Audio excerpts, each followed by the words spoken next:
The bank called about a loan of $390,000 in my name, and I found out my parents had taken it out without telling me. That afternoon, I was wrapping up my final meeting with a client at the law firm in downtown Chicago when my phone rang. An unknown number appeared on the screen, but it was from a bank. I frowned and answered, "Hello. This is Brad Coleman from Horizon First Bank. I need to verify some information regarding a mortgage loan for the property located at 720 Glenwood Drive." I didn't even blink. Glenwood Drive? I don't own any property there. There must be a mistake, I replied politely. I don't have any loan associated with that address. I understand your surprise, the man said with a slight hesitation, but your name, Emma Carter, appears as a co-signer on a mortgage application under the primary applicant, Madison Carter, your sister. I froze. My pen slipped from my hand and hit the desk. That's impossible. I never signed anything related to my sister's loan. I understand, but the loan was approved 7 months ago. All documents bear your signature. Your parents brought the paperwork to the branch themselves. I held my breath. A rush of memories flooded my mind, the evasive look on my mother's face during Christmas dinner, the uncomfortable silence every time I mentioned Madison's new house, and especially when they handed me some supposed health insurance forms at my father's birthday party, saying they just needed my signature because it was time to renew. I tried to steady my voice. I need a copy of all those documents immediately. I'll email them to you in the next few minutes, Brad replied. But there's another problem. The payments are more than 2 months behind. The current balance is around $17,800. My chest tightened. I couldn't even process the rest of what Brad was explaining.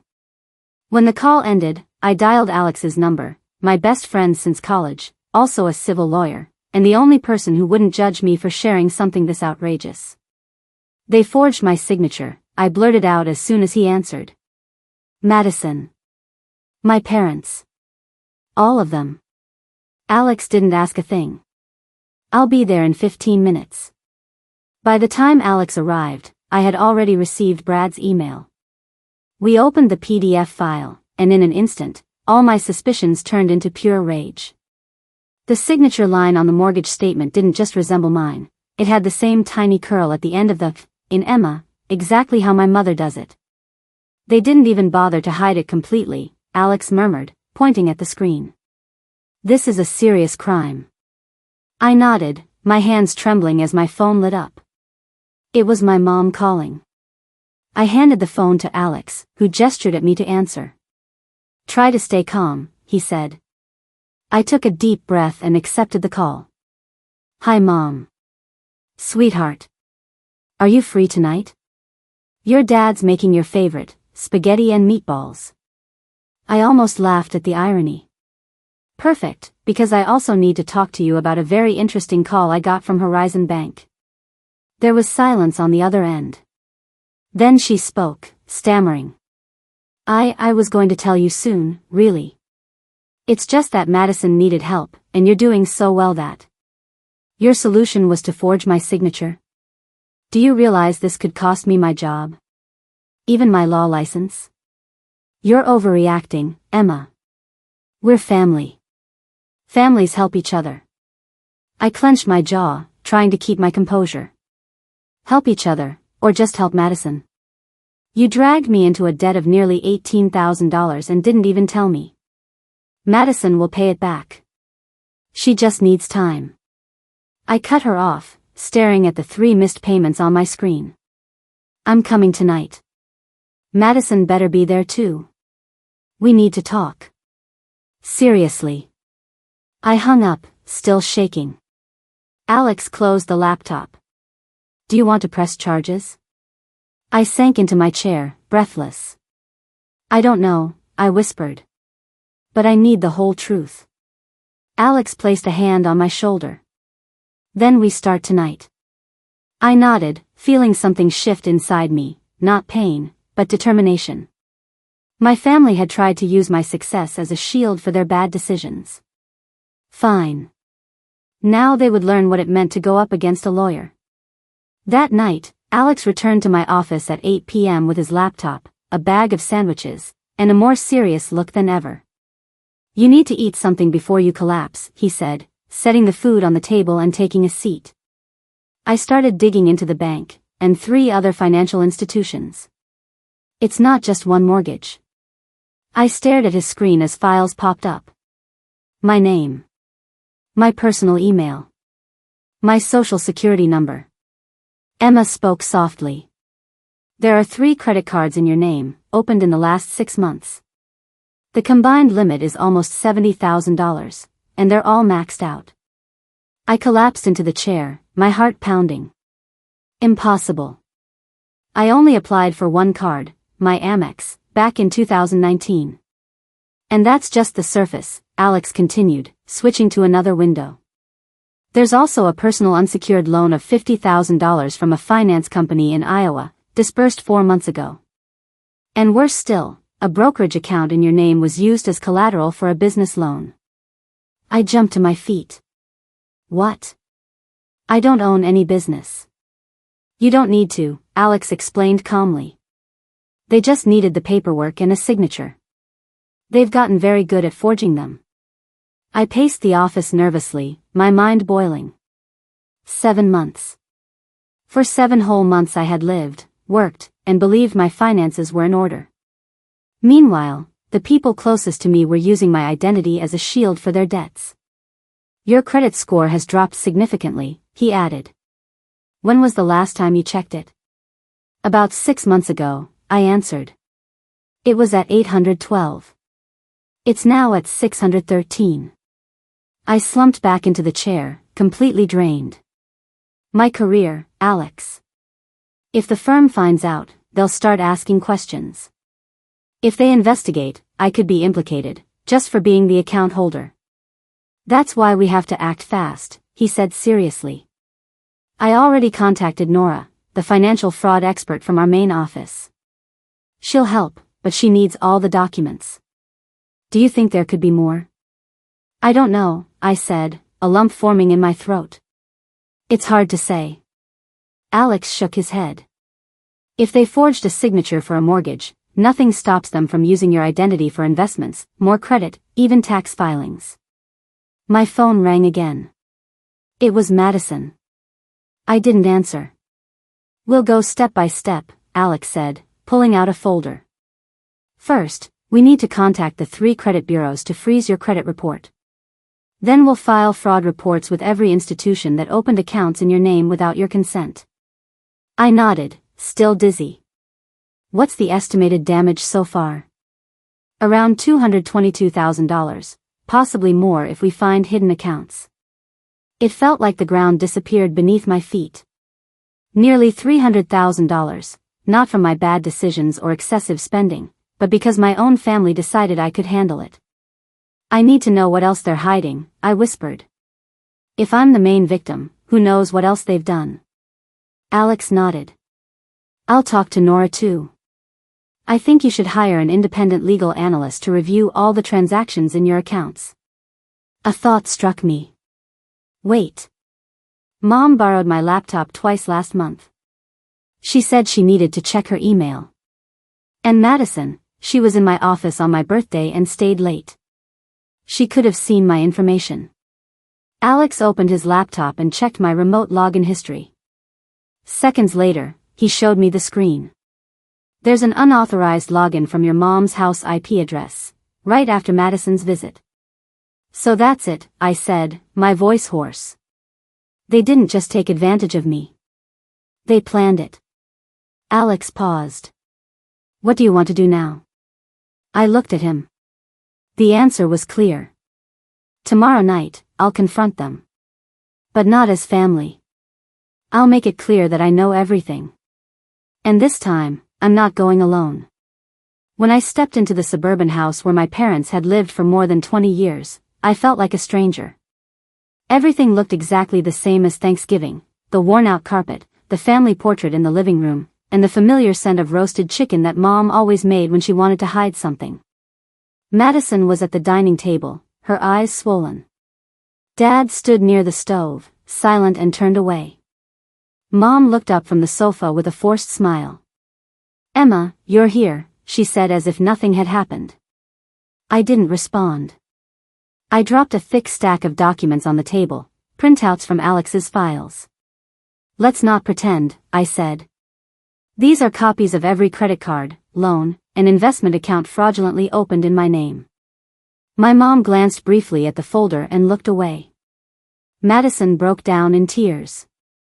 You don't understand, she stammered. I didn't mean to, I just needed a little help with the down payment on the house. And then everything spiraled out of control. You didn't mean to? I cut her off coldly. Madison, you used my credit score to get a loan for $180,000. You used credit cards in my name to go shopping. You pawned my investment account as collateral for your own loan. You call that a little help? I said. At that moment, my father spoke. Emma, he said, in a deep, tired voice, she just needed a start. And you already have everything. A career, money, reputation. Madison just needed a chance. I stared at him in disbelief. And you thought forging my signature and using my identity as a financial tool was reasonable? My mother stood up and took a step toward me. We're family, Emma. I know it was wrong, but I thought you'd understand. I thought you might forgive us. I stepped half a pace back. Forgiveness is not on today's agenda. Madison grabbed my arm, crying uncontrollably. I'll pay it back, I swear. I just need time. I pulled out my phone and showed her a picture of her credit card statement. Last month, you spent almost $9,000 at a spa and $3,500 on designer handbags. How do you plan to repay that?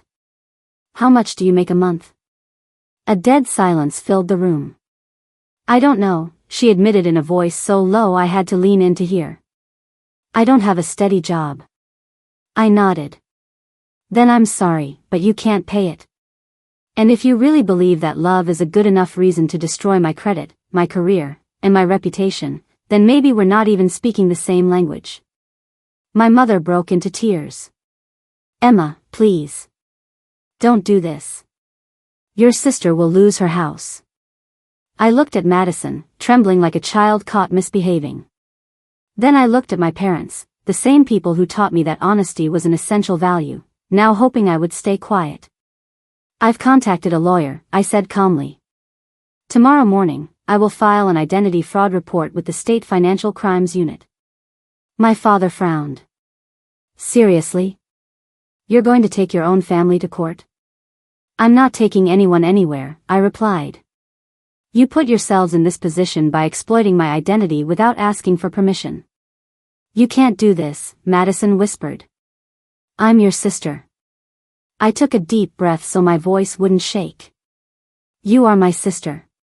But you're also the person who ruined the career it took me a decade to build. You can't steal everything from someone and then ask them to smile about it. My mother collapsed into a chair, covering her face with her hands. My father said nothing. Madison barely looked at me, her eyes filled with panic. I walked toward the door and paused a second before stepping out. I'm not doing this out of anger. I'm doing it for justice. Because if I stay silent now, there'll be a next time, and another, until there's nothing left to protect. I closed the door behind me, leaving behind the tears, the betrayal, and the tired excuse of, we're family. Because for the first time in my life, I understood that being family does not grant permission to hurt, and call it love. 3 days after confronting my family, I was sitting in the office of Solstice James, senior financial advisor at the firm where I work. Alex had introduced us, and within 5 minutes of meeting her, I understood why he trusted her so much. Solstice didn't talk much. She analyzed every detail, typing precisely as if deciphering the map of a cursed treasure. I sat beside her, sweating, as I watched a parade of numbers and account names I had never heard of appear on the screen. Emma, she finally said, almost 2 hours into tracing transactions, this is much bigger than you think. I looked up. How big? Big enough to call the FBI? I held my breath. Solstice turned the screen toward me. I've traced a series of suspicious movements from your investment account, which was used as collateral for a so-called private investment fund called Riverpine Growth Fund. Does that ring a bell? I shook my head. Not at all. Exactly, she continued. It doesn't exist. But several members of the Windermere Golf Club, where your parents are regulars, have invested in it, she explained while opening a spreadsheet. I've followed the money trail. In total, $5,000 to $200,000 moved through at least 4 intermediary accounts, 2 in the US, 1 in Belize, and 1 anonymous account in Luxembourg. Oh my God, I said, pulling away and struggling to breathe. It doesn't end there, she continued. They used your financial reports and reputation, including a copy of your actual investment portfolio, to convince others to invest. Your name, your photo, your investment account, even fake emails where you supposedly acted as the fund manager. They forged my email? I asked, stunned. They created one almost identical, e.carter.consult@mail.com. They also replicated your digital signature. I suspect there's a keylogger on your office computer, or some other shared device. I lowered my head, feeling like the world was spinning. So they didn't just scam me. They used my image to scam others. Exactly, Solstice replied. These people believed they were investing in a fund managed by a young, successful attorney. They trusted your personal profile, your flawless credit score, your position at the firm. It was a very elaborate deception. At that moment, Alex walked in with 2 coffees and a barely concealed look of concern. An employee at the bank alerted me. Emma's father and a friend just tried to withdraw $200,000 from a joint account, but the system blocked it and froze the transaction. Good, Solstice nodded. We have to stop them before the money disappears completely. I still couldn't breathe properly. And the victims? Has anyone come forward? Not yet, Solstice replied. They're mostly older, very respectable people, and it's hard for them to admit they've been deceived. Some are longtime friends of your parents, others are your mother's college classmates. I was stunned. The very people who trusted my family the most were the ones most harmed. There's someone you should meet, Solstice added, stepping out briefly. She returned accompanied by a woman with gray hair and impeccable style whom I recognized instantly, Mrs. Helen Ward, my former high school teacher and lifelong friend of my mother. Hello, Emma, she said softly. She told me I could trust you. I stood up to shake her hand. I'm so sorry. I wish I had known sooner. She shook her head, eyes glistening. I trusted your mother. I trusted your young, successful image. They said you were managing the fund. I withdrew all my retirement savings. A knot formed in my throat. I'll do whatever it takes to recover that money. I promise, I swear. Alex nodded. We've prepared the entire case. We'll present it to the Federal Office of Financial Investigation tomorrow morning. Solstice added. We've also compiled a complete list of victims. Once the investigation begins, they'll receive legal protection and guidance. I looked at the whiteboard on the wall, filled with names of victims, amounts of money, and transaction dates. It looked like the blueprint of a large-scale scam, with my name at the center. How much time do we have? I asked. Very little, Alex answered. They're desperate. If we wait too long, they might move the money to banks beyond our reach. I clenched my fists. Then we begin now. In the morning, I went to the Hallrich Bank headquarters with Alex and Solstice, carrying a thick file of forged emails, financial statements, IP address tracking, and a verified list of fraudulent investments. When he saw us, Frank Delaney, the branch manager, stood up with an expression of surprise and tension. Emma, I just met with your parents earlier today, he said, trying to sound neutral. They claim you're trying to damage the family's reputation, and they're threatening to sue you for defamation. I placed the file on his desk and looked him directly in the eyes. Then I suggest you take a look at this. Frank sat down and opened the folder, reading each page carefully. His previously calm eyes gradually filled with alarm, especially as he reviewed Solstice's analysis of the suspicious transactions and the money trail from the Riverpine Growth Fund to anonymous offshore accounts. My God, he exhaled when he reached the IP address report. All the mortgage applications, investment activity, and credit card openings originated from the same location, your parents' house. That's right, Solstice confirmed. We also obtained the device records. All actions were carried out from a personal laptop matching the one Madison brought to Emma's office. Frank closed the folder, his face pale. I'll have to escalate this immediately to our legal department. The bank will need to freeze all related accounts while we investigate. We've already submitted the same report to the North Rich County Police Department and the Federal Office for Financial Crimes, Alex added. The officers will be here shortly. Less than an hour later, 2 plainclothes officers entered the bank. I recognized them from a previous meeting, Inspector Hope and Deputy Inspector Morales. Miss Carter, thank you for your cooperation. We've reviewed the evidence. It's time to summon the individuals involved. I waited in the back conference room while Frank called my parents and Madison, asking them to return to the bank to clarify information about the mortgage. All 3 agreed immediately, probably still believing they had the upper hand. When they entered, my mother was the first to speak, in a carefree tone, as if she were arriving at a party. Frank, I'm glad you called us. We thought it was best to clear things up with Emma as soon as possible. My father gave me a brief, dry greeting. Madison didn't even look at me. Clear things up, I repeated. Exactly. I pushed the file across the table. Please review this. It contains evidence of identity theft, fraud, financial manipulation, and violations of federal law. Silence filled the room. Madison trembled, her eyes wide.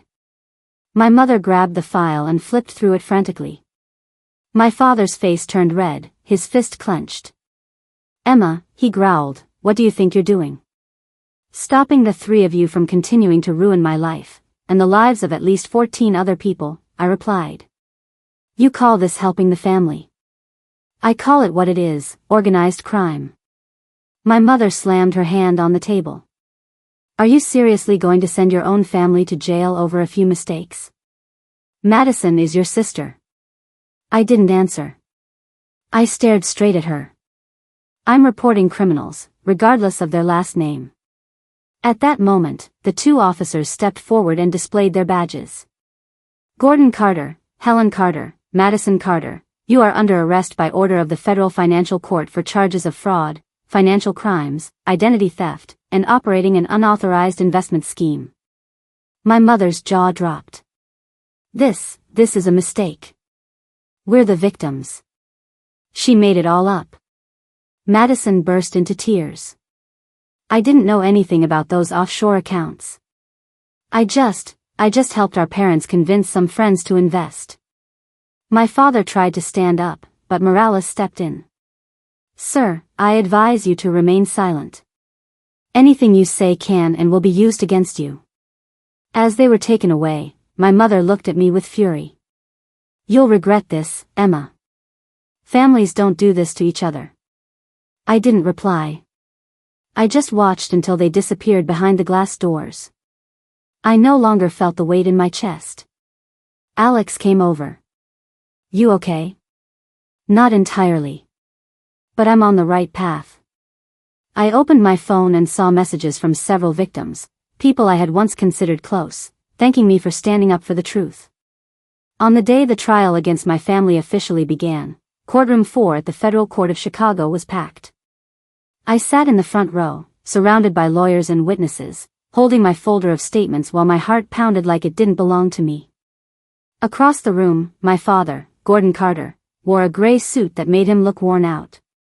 My mother, Helen Carter, sat silently beside him, occasionally casting pleading glances my way. Madison, my sister, looked like a pale shadow of herself, dark circles under her eyes, dry lips, staring at the floor. Judge Roberts opened the session in a firm tone. The defense attorneys relied on the same old arguments, that it was all unintentional, that there was family pressure, financial hardship. But when Prosecutor Whitaker spoke, their version collapsed. We will prove that these actions were not the result of ignorance, he said, but of a deliberate and organized plan. The defendants not only defrauded elderly victims but used their own daughter's identity and reputation to lend credibility to their lies. I was called to testify shortly after the opening statements. My feet felt heavy, but when I looked to the first row, where Mrs. Ward and other victims were seated, I knew I couldn't falter. "Hello, my name is Emma Carter," I began, trying to keep my voice steady. "I'm a corporate attorney at Rothman and Lindley. In less than a year, I discovered that my identity had been used to open 3 credit cards, 2 loans, and a fake investment account in my name. I presented each piece of evidence, every forged email, every IP address trace leading back to my parents' house, every call I received from the bank when they used my account as collateral. It wasn't just a betrayal," I said, looking directly at Madison. "I was turned into a shield for criminal activity. My family used my achievements to deceive others and lure them into investing in a non-existent fund." The prosecutor showed bank statements, victim testimonies, and, most damning, social media photos. My mother in designer dresses on a yacht, my father on a Florida golf course, taken during the same period money was being withdrawn from victims' accounts. Outraged murmurs echoed through the courtroom. Mrs. Ward confessed that she had invested only because she believed I was managing the fund. Madison's lawyer argued that her case should be handled separately, claiming she had merely followed her parents' instructions. But when the prosecutor presented the job application she had submitted, using my resume, my law license, my name, and my digital signature, there was no longer any doubt about her involvement. The judge reviewed the files for nearly an hour before delivering the sentence. Based on the evidence presented, the testimony of the victims, and the federal prosecutor's charges, the court sentences. The tension was so thick you could hear the click of the stapler on the clerk's desk. Gordon Carter, 18 years in federal prison, with no possibility of parole until serving at least 10. Helen Carter, 15 years in federal prison. Madison Carter, 12 years in federal prison, and permanent disqualification from any financial representation or practice. Madison broke down in tears immediately. My mother sank into her chair, pale. My father said nothing, staring blankly ahead. "The court also orders the seizure of all assets related to the case," the judge continued. "Including properties, vehicles, jewelry, and domestic bank accounts, to be allocated for victim restitution. In addition, recovery of funds in international banks is to be pursued with the collaboration of the FBI." I felt Mrs. Ward's hand gently squeeze mine. "You did the right thing," she whispered. I wanted to believe that. But part of me still hurt, because doing the right thing also meant losing my family. As the police escorted them out of the courtroom, Madison turned back with tears in her eyes. "I'm sorry," she murmured. "I didn't think it would go this far." I didn't reply, because I knew they had thought it through. They all had, and still they continued, even when they could see the edge of the cliff. The trial was over. But my path to justice, to truth, and to helping the victims had only just begun. A week later, I returned to Rothman and Lindley with a completely different perspective.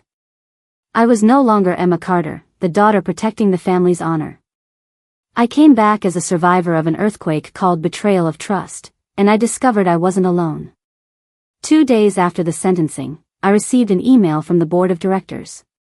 They invited me to lead a new initiative, Reclaim and Rise, a support program offering legal and emotional aid to victims of financial fraud committed by family members. "We believe no one is more qualified than you," the CEO wrote, "not just because of your professional experience, but because you lived it. You understand the pain, and you've turned it into purpose." I stared at that email for hours, hesitating. Part of me wanted to close the chapter and bury it all. But a braver part of me knew this wasn't an ending, it was a beginning. I accepted. In my first week as director, I barely slept. With the help of Solstice and Alex, we launched the program, a helpline, a website activated within 10 days, and in just 1 week, over 300 people had reached out. Most were middle-aged women, elderly people, or individuals betrayed by someone they trusted. One of the first calls that moved me came from Marlene, a 67-year-old woman. "I loaned all my retirement savings to my son so he could start a business," she confessed over the phone. "Now he's gone, no money, no home. And I feel so stupid. I took a deep breath as I held the phone. No one is stupid for trusting someone they love. But having the courage to get back up after betrayal, that's extraordinary.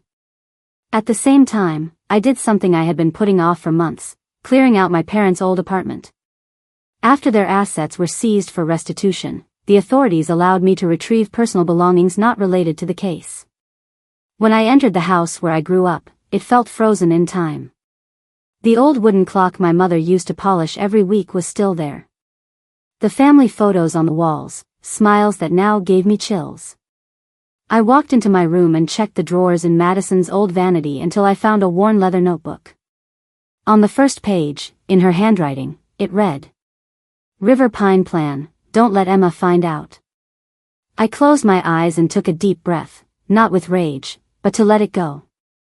That same night, I held the first meeting of our support group in a small room sponsored by the firm. I had a speech prepared, but when I saw the tired faces worn by pain but now carrying a spark of hope, I folded the paper. "I'm not here to tell anyone how to heal," I said in a calm voice. "I'm here because one day, I stood exactly where you are. I believed family was the safest place, until they crossed lines I never imagined they would." The room went silent. A young woman named Lindsay stood up, tears in her eyes. "Thank you.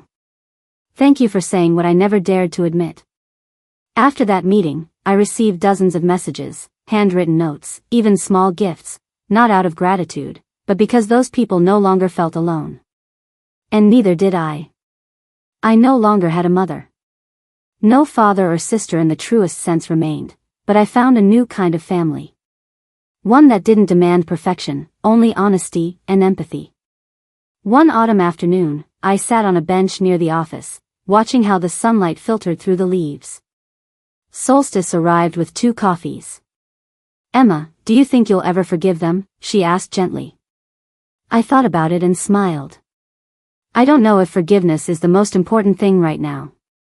What I do know is that I've forgiven myself, for staying silent, for enduring, for believing that if I were a better daughter, kinder or more successful, they wouldn't have done what they did.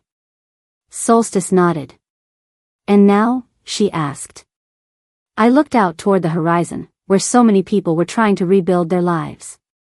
"Now, I use my voice to protect those who never had the chance. That's how I begin again. That's how I choose to move forward." That night, I stayed alone in the auditorium where Reclaim and Rise had held its first conference. The room was empty, the chairs stacked, and the golden lights still glowing on the stage. At the back, on a small table, were dozens of handwritten notes, messages left by attendees. On one of them, I read, "I thought I was weak for not being able to forgive. But thanks to you, I see that sometimes, the strongest thing we can do is cut off what harms us." I held the note in my hands, feeling those shaky words as if they were mine. For years, I had fooled myself into thinking that love meant endurance, that preserving the image of a family was sacred. But now I understand that real strength isn't in staying quiet to uphold a lie. It's in raising your voice, protecting yourself and others from the cycle of abuse and deceit. I used to be the daughter who tried to please everyone, thinking that if I just worked harder, was kinder or more accomplished, my family would truly love me.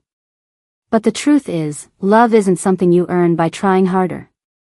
It is given freely, accompanied by respect and presence. Without that, it's not love. It's possession. I remembered the moment I testified against the 3 people I once believed were my pillars. In that moment, I didn't just feel pain, I felt a calm determination. Never again would I let someone go through this without someone by their side. Since then, I've met hundreds of people. A single mother betrayed by her brother, who took out a loan in her name and vanished. An elderly man with a disability whose daughter bought a luxury car using his identity. A college student buried in debt because his parents opened a credit line in his name to pay for his younger brother's tuition. Different stories. The same wound. The betrayal of someone you once loved without question. And I realized something. Sometimes, we have to redefine the word family. Family isn't blood, or last names, or living under the same roof. It's the place where you are safe from exploitation. Where trust is honored, not abused. Where you don't have to prove your worth to receive affection. I looked up at the banner hanging behind the stage, bearing the program's motto in bold white letters. Justice begins with truth. Alex came in through a side door with 2 cups of tea. He handed me one and sat beside me. "You were amazing today," he said. "Not just for what you said, but for how you made people feel less alone." I smiled. I don't want anyone to feel weak or guilty for choosing to walk away from their old family. Alex hesitated. "Do you still think about forgiving them?" I looked out the window, where the sunset was fading. "I don't hold hatred. But forgiveness doesn't mean letting them back into my life. Forgiveness is my peace of mind, not a second chance for them." He nodded. "I get it." I turned to him with steady eyes. "I'm no longer seeking love from those who hurt me. I'm building a new family, with people who listen, respect, and care. Like you. Like Solstice. Like everyone who spoke today." I raised my tea. "To truth, courage, and a new definition of family." Alex tapped his cup against mine. "To the new beginnings we choose."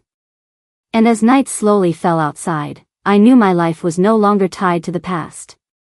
I had lost a family, but I had found myself. And with that, I began to rewrite the meaning of family with my own hands. Emma's story is a powerful reminder that family doesn't always mean safety or love. Sometimes, the deepest wounds come from those closest to us. But Emma proved that true strength lies not in staying silent to protect a facade, but in standing up for truth and protecting herself and others from harm. She didn't just reclaim her dignity, she transformed her pain into purpose, helping others emerge from the shadows. What do you think of Emma's journey and the brave decisions she made? Share your thoughts in the comments, and don't forget to follow the channel for more raw, honest, and inspiring family stories.